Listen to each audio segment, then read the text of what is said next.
2026, households and businesses across the country will begin to pay. Will begin paying more for electricity and water following the latest utility tariff adjustment. Now, for many families, this come at a time when budgets are already quite stretched after the festive season. For businesses, especially small and medium scale enterprise, higher utility costs actually could mean tougher decisions on pricing, staffing, and operation. And this morning, we want to go beyond this particular announcement and examine the real economic implications. Why is this increase happening now? What does it mean for household spending, business survival, even inflation, and then consumer confidence in the early months of next year? And more importantly, as tariffs rise, are consumers truly getting value for money? And that's exactly what we're talking about this morning. We are joined now by Mr. Nelson Kujo Kwagbeji. He's a financial analyst, and he joins me for this conversation. Good morning, Nelson. You're welcome to the. Good morning, my brother. It's always a pleasure speaking with you. Okay. Hello. Hello. Yeah, hello. All right, I can hear you now. Good morning. Yeah, good morning. How are you doing? I'm very well. It's always a pleasure speaking with you guys. Yeah, you too. Thank you so much for always making time when we reach out. Sure. We're grateful. All right, so let's get into our conversation. So from an economic standpoint, what is actually driving this planned January utility tariff increase? Well, thank you very much once again. If you recall, the energy sector or the utility sector or sectors is one of the sectors that is so much saddled with debt. You recall some time ago, ECG was actually struggling with regards to the collection of bills from consumers of power. And the sector was so much saddled with that. The water sector too wasn't left out. And so the government thought it wise to increase tariffs in this sector in order to get more money to solve some of the challenging issues that have settled the sector for some time now. However, what the Public Utilities Regulatory Commission has done is a multi-year tariff adjustment. It is normally done for a period spanning minimum 3 years to 5 years. And it is actually to take care of the operational and capital expenditure of the power generating companies, or UCG, and for that matter, Ghana Water Company. And so a lot of reasoning went into the decision to actually increase, the tariff. But don't forget that this is a multi-year tariff adjustment. It doesn't mean that on quarterly basis, PURC will not be adjusting, tariff either upwards or downward. And so we will see that even at the end of the first quarter, we may see, utility tariffs going up depending on how the dynamics of the economy is going. So a lot of reasoning actually went into this adjustment. But I think generally it's just to support these sectors to sort of have some funds for their capital and operational, expenses. I see. So essentially, it is about the operations of the companies. Now, very important question that usually comes up when we talk about some of these public institutions, especially ECG and then Ghana Water Limited, Company Limited, is the issue about their efficiency and the fact that we have to pass on the cost to the Ghanaian people at the end of the day. What do you have to say to that? All right, I agree with you. The problem of these companies has to do with efficiency. For instance, if you take UCG normally buys the power in dollars, okay, from the IPPs, and then sell this power to consumers in Ghana cities. And so once there is an exchange rate movement against the company, then their debt goes up. Number two, if they are not able to collect as much as possible, then it means that there is a collection gap, and that may affect, their operation. So efficiency has always been the problem. And some households in Ghana, they either do illegal connection, they don't pay both for water and, electricity. And that, impacts negatively on the operational efficiency of these companies. Now, one of the challenges that we have had again has to do with Galamsey. Now, the quantum of money that Ghana Water Company needs to be treating the water, for the water to be flowing through our pipes is so huge that If we don't give them this financial muscle, I tell you, we may end up importing water from, other countries within the sub-region. And so efficiency is key in terms of their operations. We have seen that leadership over the years, we've not been able to deal with this, issue of efficiency, and that has had, enormous impact on the operations of these companies, most especially ECG. But why haven't we been able to deal with the inefficiencies in there? What do you think are the reasons? Well, I think it basically has to do with leadership. You see, one of the challenges of this country is leadership. Once we have the right leadership who are actually committed to doing what they are asked to do, I think that we can overcome this issue of efficiency. I mean, why would you buy power on credit you will not pay, and then you continue to consume power? I mean, how do you expect ECG to survive? You understand? I think leadership has to identify the leakages in the system, try to seal those leakages in the system in order to rake in the needed revenue. Because if you are not collecting, how then do you pay your IPPs? And that is where the problem is.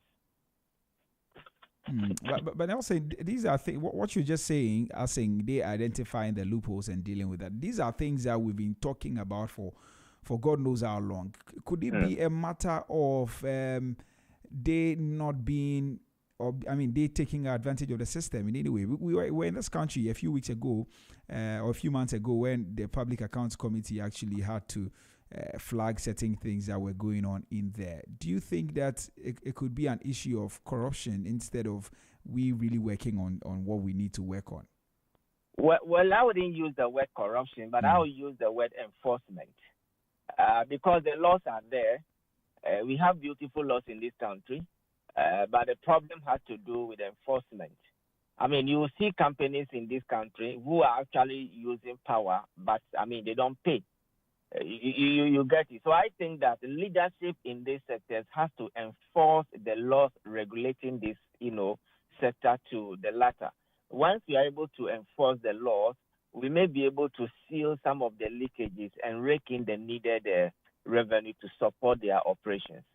So why don't we focus on that instead of always passing the cost to the few people who are paying? Well, they also tell you they are doing it. they are working on it, but maybe the rhythm and the percentage of what they are raking in is not enough. And so we have to relook at our strategy in terms of collecting. In fact, if you recall, during the erstwhile administration, the then managing director of ECG was actually shutting down the power to, even government institutions, if you recall. Yeah. You understand? And so some of these things, you need a political will and the support of the government to actually embark on this trajectory. And we all saw what happens at the end of the day. I mean, he either resigned or he was, asked to go home. I mean, if we don't take some of these tough decisions, we will continue to be just walking around, and then the problem will still continue to deal with that. The reason why I said that leadership is actually the problem. I mean, when you go to public universities, I'm sure students pay for electricity. And so if the universities are not actually paying for power, I mean, they should be shut down, because at the end of the day, you can't be consuming power for free. ECG also buys the power from the IPPs. And if you don't pay the IPPs, you continue to, increase the debt in that sector. You get it. Yes. So I think it all boils down to leadership, commitment, and efficiency. All right. Anyway, so we're definitely going to pay because, PURC has approved of it. So, but let's look at the timing. January is already a financially tight month for many households. Why do adjustments like this often take effect at the start of the year? Well, as I did indicate, the adjustment that was done by the PURC was a multi-year adjustment. I think the last time such a thing was done was in 2022. And so irrespective of the fact that January is always a tight month for households in particular, it doesn't mean that the power generating companies will not survive. They need to survive. They need to power the economy. Don't forget that the government is implementing a 24-hour economy. And you can only implement that policy when you have sustainable, continuous supply of power and water. And so, irrespective of the fact that January is always a tough month, will not mean that these companies will also not provide what they are supposed to do. And so, I don't see any correlation to the fact that January is a tough month and that the adjustment shouldn't have started in January. In any case, most of the companies that are doing their budgets now, they are factoring all this percentage increment in terms of utilities into their budget. And so when we start January, I foresee no reason why somebody will not pay, his or her water bill or light bill because the month of January is a tough month. It has to be budgeted for. And once it is budgeted for, it has to be incurred or expensed. And so you think January is a best timing? Well, I wouldn't say January is the best timing, but as I did indicate, we still have to power the economy to grow. We still have to generate water for households and industrial usage. And so we will not say that January is a tough month, so let's not start. I think that it has no correlation at all. As I did indicate, if I know that I spend about 10 cities or 20 cities every month on water, irrespective of the fact that January is always a tough month. Don't forget that January is only a tough month for some people. It's not everybody that January is a tough month for. Well, but for the larger Ghanaian, for a chunk of the Ghanaian people, I presume that, for the average Ghanaian, really, it's quite tight for them. Well, still the economy needs to be powered. We need water. They need to fix their machines, and so they need money. The most important thing is that we have continuous and uninterrupted flow of water. We have continuous and uninterrupted flow of light to all households and companies so that the economy can be on its foot. So the month of January being a difficult month in terms of expenditure, I don't see any correlation in there. We all need to budget for January, in fact, first quarter in general, and then make sure that we pay our light and water bills for these companies to have the needed breathing space in terms of revenue to continue rendering services to all of us. Okay, let's look at the household cost, households and the cost of living. What should the average household expect immediately once the tariffs take effect? Well, I would rather reframe the question to be what would be the impact. Yes, of course, to the extent that prices of those services that we are going to consume will increase by those percentages, it is certainly going to impact on the purchasing power of consumers. If currently my salary is 1,000 Ghana cedis and I pay, let's say, water and light cumulatively to be 25 Ghana cedis, then now there has been an increment. My purchasing power will reduce. And so, that is technically the impact for households in general, because if you are paying 20 cedis and now you are paying 30 cedis, it means your purchasing power will reduce. However, I think that this is something that has been going on every year and then, so I don't foresee any major shift or any significant impact. We need water to survive. Everybody says that water is life. If the light is off and your phone's battery too is down, you see how frustrating it is sometimes.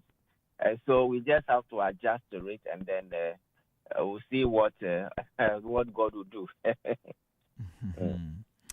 Right. Okay. So could this adjustment significantly worsen the cost of living pressures? Because in recent times we've been talking about the cost of living. Of course, we are doing quite well when it comes to our numbers on paper, but as to whether it is translating to the pockets of the Ghanaian people, we can't really tell. And some people say that no, they are not actually seeing it.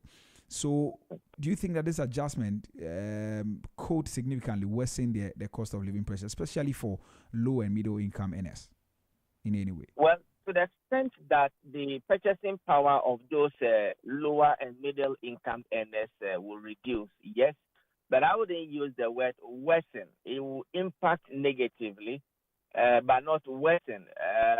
You can only say worsen when you look at the operations of SMEs. But for households, those who are saying that generally on paper the macroeconomic indicators are good, but it's not reflecting in the prices in the market. I don't share in that opinion, because if you pick a 5 kg of rice, you compare the price to that of last year to this year, you realize that there has been a significant reduction. If you pick most of the commodities in the market, the prices have generally reduced. The only problem is those who actually cook the food to sell, because when you go to Hajia at the roadside, Hajia will sell the 2 spoons of wache for, let's say, 10 cedis. That was last year, and Hajia is still selling the 2 spoons of wache for the same 10 cedis, given the fact that even prices have reduced. So when you go to the market, prices have generally reduced, purchasing power has been enhanced, and it's only those who sell the food, who cook the food and sell, they are the ones who are not reducing their prices. Now, coming back to the substantive question, could that worsen the economic plight of, the household? As I did indicate, I wouldn't use the word worsen, but I would rather say that the purchasing power, of course, will be reduced, considering the fact that there has been a percentage increase in those expenditure items. I see. So for businesses, how will higher utility tariffs affect small and medium scale, especially those kinds of businesses in the first quarter of the year? All right. Now, utilities are, costs that are directly attributable to the operations of these companies or SMEs. Because without light, they can't work. Without water, it will be very difficult. And so these are costs that are substantially directly related to the production of the income of these SMEs. Now, the utilities are also deductible expenses. Now, when you read the Income Tax Act, it states it clearly that utilities, to the extent that they are directly related to the production of the income, they are deducted. And so once you are deducting it from your income, technically you expect your profit level to also go down. Now, at the micro SME level, the impact may not be that much, but when you look at huge companies with huge employees, they may feel the heat, because one, they will use the washroom, they will use water, the light will be on for their operation 24/7, and so they may feel the heat. But SMEs that work from morning and close around 6 o'clock, well, they also feel the heat, but then it wouldn't be that much compared to, companies that have huge, staff level. And again, as I did indicate, utilities are directly, related to the production of the income. And to that extent, it will certainly impact on their operations in terms of their bottom line, which is their profits. So businesses are going to, as it were, maybe feel the impact. Certainly. Right. Which sectors are likely to feel the impact the most, and why? Well, I think the manufacturing sector will feel the impact the most because you can't manufacture without water, you can't manufacture without light. So they will feel the impact, more as compared to companies that are into rendering of services. And so when you take a typical manufacturing company, for instance, those who are into the beverages, any company that produces bottled water, you expect them to feel the heat more as compared to companies that are in the service, service delivery. But generally, one of the pushbacks for investors has to do with high cost of living, a high cost of doing business. Now, when we mention cost of doing business, there are so many factors that are put in there. Number one has to do with utilities. And so if your power sector is so expensive for businesses, it's a disincentive to investors who want to bring in capital to your economy. If your cost of capital itself, lending rates are also high, it is also a pushback for investors. And so we can confidently conclude that higher utilities in terms of water and light, in terms of the percentage increase or the cost of them is a pushback for businesses.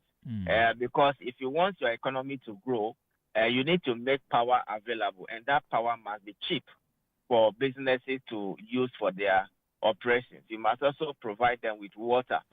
Reason why the extent to which the galamsey activities is affecting our water bodies is a major source of worry for all stakeholders, most especially the government and investors. Because as an investor, you cannot come to a country where you need water, especially within the manufacturing sector, where cost of water will be that expensive, and that will impact negatively on your operations. Again, if you have a power sector that is full of fluctuations here and there, that may also affect your operations. And so the cost of utilities is a major factor that investors take into consideration when they are considering where they want to invest their capital. Right. But how likely is it that businesses will pass these higher costs cost on to consumers in January or February? Because typically we know that once the cost of doing business goes up, then consumers will have to suffer. How likely is it that they are going to pass this higher cost we're talking about to consumers? Oh, as for the businesses, they are in there to make profit. Okay, so if today your cost of production, your unit cost of production is 10 cedis, but as a result of the increment in this utility stuff, your unit cost of a product is 12 Ghana cedis. You certainly pass the 12 Ghana cedis to the final consumer. And that is where the purchasing power again of the consumers will be eroded because the businessman out there will certainly give that cost to the consumer who wants to patronize or use his product. And so certainly to go to we the consumers, most especially for businesses that are in the manufacturing sector, because for them, they price their product per unit. And so they have to take the unit cost of the product at their margins before they can determine the selling price. So that means that, the bottom line is that the Ghanaian people should expect some tougher times because in the coming year, isn't it? Oh, well, the tougher time is I would say is not the appropriate words to use, but we just have to tighten our belts, in the coming years. I see. All right. Please hold on for me. Let me just announce the phone lines just in case somebody wants to join the conversation. Well, exactly 31 minutes after 9, this is a business breakfast on Z101.9 FM with me, Nitrebi Hammond. If you're listening to us this morning, we're talking about the January 2026 utility tariff increase and its implications for businesses and households. And my guest is Nelson Kujo Kwagbedi. He is a financial analyst and he's helping us make sense of exactly what to expect and even the thinking process behind all of these things we are beginning to see. If you want to join the conversation, feel free to send me a WhatsApp on 0544321019, 0544321019. You can as well call me on 0303956641, 0303956641, and then I give you the opportunity to share your thoughts with us this morning. We're streaming live on Facebook at ZFMGH on Facebook, and on YouTube, Z Multimedia on YouTube. You can visit those platforms, drop a comment under any of their live streams, and I'll read your messages for you. All right. Nelson, let's continue the conversation. And I want us to look at inflation and the macroeconomic effects. Now, tell me, what impact could this tariff increase actually have on inflation in the early months of next year? Well, to the extent that prices of goods and services will go up, to the extent that businesses will be passing on this cost onto consumers, we expect that to engender some inflationary tendencies. But you see, that may not be immediate. Currently, inflation is at 6.3%, and we expect it to go down further below 6% by the end of December 2025. And so this increment may not really have a major significant inflationary pressures. For the 10 months that we from January to March 2026, because if you look at the the monetary stance taken by the Bank of Ghana, their objective is to suppress inflation and maintain price stability. And so we don't expect these price hikes to have any major significant impact on inflation. The only thing, as I did indicate earlier on, is that purchasing power will be eroded. That's for sure, it will happen. But for inflation, I think that we will still be maintained within the Bank of Ghana's medium-term target of 8% plus or minus. So I don't foresee inflation going above 10% by the end of next year. I see, but you talk about purchasing power eroding. So essentially, that's consumer spending. Am I right? Yes. Okay. And so to businesses that are listening to us this morning, what you're saying is that consumer spending and maybe economic activity at the start of the year will slow down. Is that the point? Hello, Nelson? Hello? Yeah, hello? Yes, can you hear me? I think the line broke a bit. Sorry. So I'm asking that. So you are saying to businesses that are listening to us that one of the things that they should expect early next year, is that there's a possibility of consumer spending and economic activity slow down at the start of the year. Is that the case? Well, yes. I mean, as every year for the first quarter, because of the heightened activities the last quarter of the previous year, economic activity always slows down during the first quarter of the year. Spending also reduces, just as you said. January is always a tough month for everybody, so spending is a bit slow. But spending normally picks up when we are getting closer to getting to the end of the first quarter, when the economy or businesses or individuals have realigned their expenditure. Then we normally expect some peak getting to the end of the first quarter. But for January and February, it is always a tough month for everybody. And so you will realize that expenditure or expenses normally for households is normally shrinks as compared to the last quarter of the previous year. So yes, we expect that trend to continue.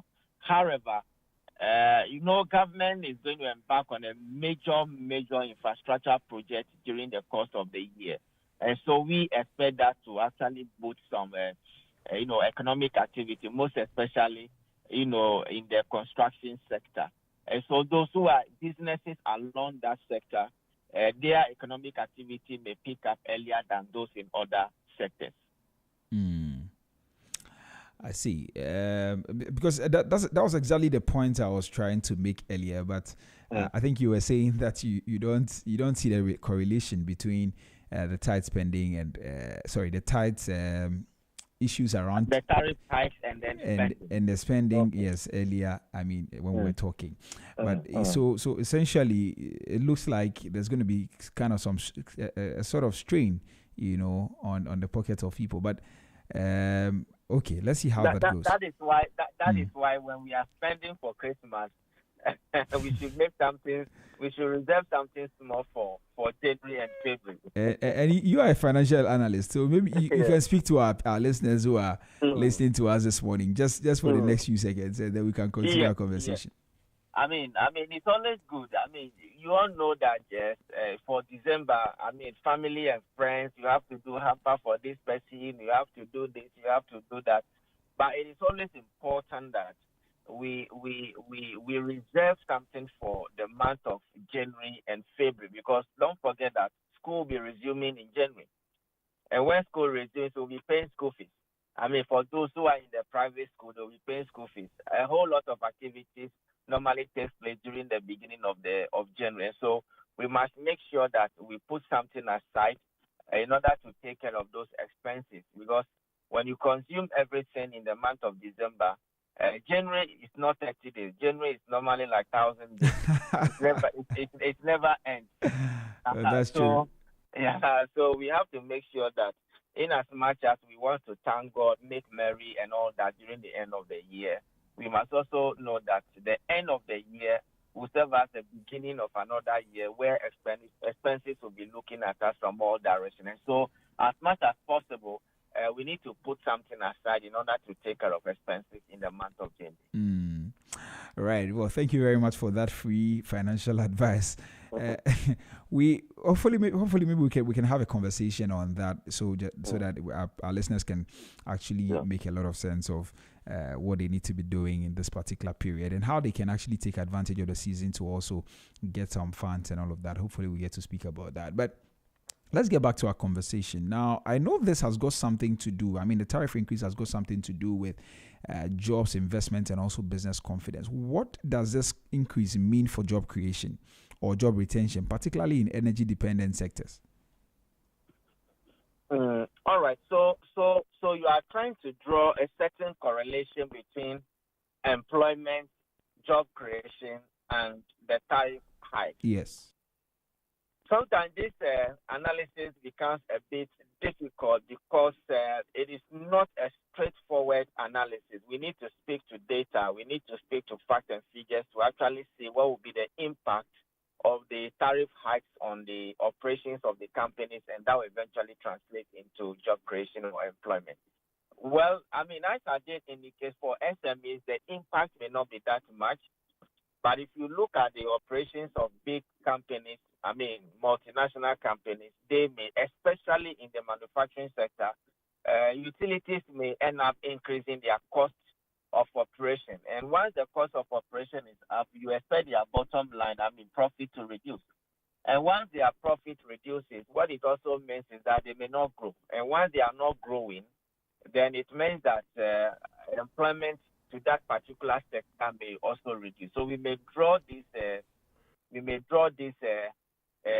conclusion. However, as I did indicate, this kind of increments are normally, sent back to the final consumer. And as I gave that example earlier, if the unit price currently is 10 cedis, and then tomorrow or January, the unit price of that product increases to say 12 cedis or 15 cedis, what it technically means is that will be sent back to the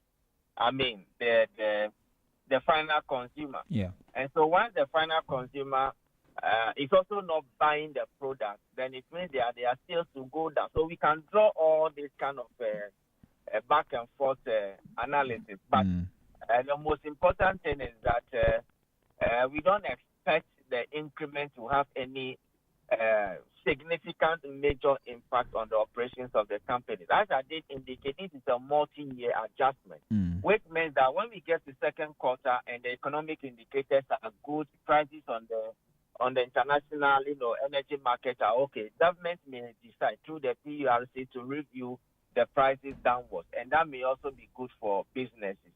And so let's see how the year will go. Let's see how the first quarter will be, and then we can take it from there. But the question on my mind is how often do we see the reviews coming down? Have we ever seen that before? I don't know. Well, I don't have the data now. Okay. But I think that if the economy is doing well, all indicators are pointing to the fact that the economy is doing very well. We can incentivize businesses by, reducing prices of. I recall during the COVID time, prices were reduced. Yes, I recall of water in particular was reduced for a certain segment of the economy. And so, yes, it can be done. These are all policy decisions that government can take in order to boost and encourage productivity that will translate into economic growth. All right. So what signal does a utility tariff hike generally, and I'm asking a very general question, to investors and the wider business community? Is there any signal or sense to them? So as I did indicate, I mentioned that when we talk about costs of doing business, there are so many factors that are in there, and one of them is the cost of power and water. Utilities in general. If you are a foreign investor, you are an offshore guy, you want to send your capital to an emerging market. One of the issues that you have to look at is the sustainability of the power sector. and the cost of power that they are selling. And so if you are going into a country where the cost of power is too high, it's a disincentive to investment. And so it sends a clear signal that, hey, I cannot go into this economy. And so, but if the cost of power or the cost of utilities in general is a bit low, it encourages, the offshore guys to bring in their capital into the domestic economy. And so whether it is high or it is low, it sends a signal to, investors, both local and foreign investors, because you can't be working in a country where there is an intermittent supply of power. Power is not, that stable, but it's also very expensive. I don't think any businessman or investor will want to send his capital into such an economy. However, since the beginning of this year, I think we have enjoyed some relative stability of power. Where I stay, we hardly, experience doomsday these days, which means that we are getting to where there will be stability of power. And so these kind of adjustments are necessary in order to sustain the operations of power generating companies, and also send a signal to the investor community that, hey, in our country there is a stable supply of power, and so they can bring in their capital. So it's a clear, factor that investors take into consideration when they want to, traffic some of their funds into an emerging market. Okay, well, so just 15 minutes to the top of the hour. This is Business Breakfast on Z101.9 FM. If in case you just tuned in, this morning we're talking about the January 2026 utility tariff increase and the implications for businesses and also households. And my guest is Nelson Kujo Kwagbaji. He is a financial analyst, and he has been helping us make sense of all the make sense of what we're talking about this morning. If you just tune in, you can join our conversation on Facebook at ZFMGH and also on YouTube at Z Multimedia. Please drop a comment on any of those platforms and I'll read them for you. You can also send me a WhatsApp on 0544321019, 0544321019, and I also get to read that for you. But you can also call me on 03039566641, 03039566641. And then I give you the opportunity to share your thoughts with us this morning. All right, Nelson, we're trying to get to the end of this conversation, but we'll touch on some other few things and then we can go. Now, let's talk about protection and adaptation. Are there adequate economic safeguards for vulnerable households, or do you see some gaps in the current system? Well, the word safeguard for households, for me, I've always been saying that this kind of increment, it is the middle income earners or the lower middle income earners, they absorb the hit. But if you look at our economy, what safeguards are there that can protect, these middle income earners and also the vulnerable? There are some few social interventions out there, but they are not really sufficient to cushion, the vulnerable and the middle income earners. So as for the safeguards, I have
for households and small businesses?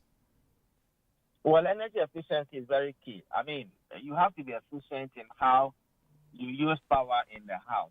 I mean, if you are not in the sitting room, why don't you on the AC and the fan? You have to turn them off. Businesses too, when there is nobody in the office, why do you leave the ACs and the lights on? You have to turn them off. And so, in terms of utilization, I think where I work, for instance, I mean that is one of the practices that we adopt just to cut down the cost that we incurred on electricity. And so we have to be efficient as households. We have to be efficient as SMEs in our quest to cut down on our utility costs. Right. So it's very important. Families and households and businesses listening to us, that is your advice there. Make sure that you manage your cost and also energy efficiency. Very important. Now let's talk finally about the value for money. How does this adjustment compare with our recent utility tariff increases? Is this within historical patterns? Well, I don't have the historical data right with me here, but as I did indicate, this adjustment is a multi-year adjustment, which means that it spans across, 2 or 3 or 4 years. And the main purpose of this adjustment is to take care of the capital expenditure of these companies. You see, they cannot rely on government subvention or the consolidated funds for some of these their investment into their plant and asset. I think that it should be a shared responsibility. Okay. I mean, the government will play their role. We, the consumers, will also play our role so that we can help these companies to continue supporting us in terms of the service that they provide. And so I think that is the best way to go, because when we leave everything on the government may not have the needed fund to actually do it. So it's a multi-year adjustment. And I think the one that was done was from 2022 to 2026. And so we are now starting from 2026 to 2030, which is a 4-year, multi-year adjustment. Okay. However, it doesn't mean that on quarterly basis, PURC may not come to review those, adjustments. Right. Okay. So maybe finally, from an economic perspective, or an economist perspective, how should consumers assess whether they are truly getting value for money after January? Well, to the extent that there is a continuous supply of light, to the extent that we don't experience doomsday as we used to be, to the extent that there is continuous flow of water in our pipes, I think that should be satisfying enough. I mean, imagine you stay in Adenta and you work in Accra, driving all the way from Accra to Adenta. You get home and there is no water, there is no light. I mean, that would be frustrating. And so, to the extent that those services are being provided continuously and uninterrupted, I mean, that should be enough for businesses and households. The only thing that we pray for is that when we get to first quarter of next year, they should review it downwards based on the fact that the economy is doing well. Government wants to support businesses to create the needed jobs. Don't forget that next year, government intends to create about 800,000 jobs. And you can only create those jobs through the private sector. Yeah. But when you choke the private sector with so much cost, they cannot support the government in creating those jobs. So we expect that next year, by the end of the first or second quarter, PURC will come back and say, hey, now the economy is doing very well, and so we want to incentivize businesses by at least reducing or cutting down a little bit some of the adjustment that they did in December 2025. All right, Nelson, thank you very much for your time. I don't know if there's anything you'd want to say before we go, something we haven't touched on. Oh, nothing much to say, just to wish you and your team out there Merry Christmas and Happy New Year in advance. I hope to see you guys very soon. Thank you. Yeah, you should. Let's arrange for that, and then we get to see you too. Thanks so much, and we wish you also and your loved ones a Merry Christmas and a prosperous New Year in advance. Thank you very much. All right. Please do enjoy the rest of your day. All right, sure. All right. So that was Nelson Kujo-Kwagbeji. He is a financial analyst, and he joined us this morning on our roundtable discussion for a conversation on the January 2026 utility tariff increase, and we'll be looking at its impact on the business community and also on households. And he says that, I mean, of course, there's going to be a little pressure somewhere in January, but make sure that whatever you're doing, you plan properly for what is coming. Yes, but some of these changes are going to happen as and when, but you have to prepare for all of that. And so please, thank you very much for listening to us this morning, and thanks so much for Nelson Kujo-Kwagbeji, financial analyst, for joining us for our roundtable discussion. And to you who listen, thank you. This is how we wrap up today right here on the Business Breakfast on Z101.9 FM. We're back again tomorrow for other conversations. Tomorrow is Wednesday, and so we bring you some other business conversations that will help you plan better and also do your business better. So thank you very much. This is how we wrap up. And my name is Nicho Ebihamon. Thanks so much to the team for helping. DJ Wade, thanks so much for the good music. Up next is The Brighter Side with Jeremy Okorie Amwako. And when you think Ghana, please do well to think Z. See you tomorrow. Bye-bye.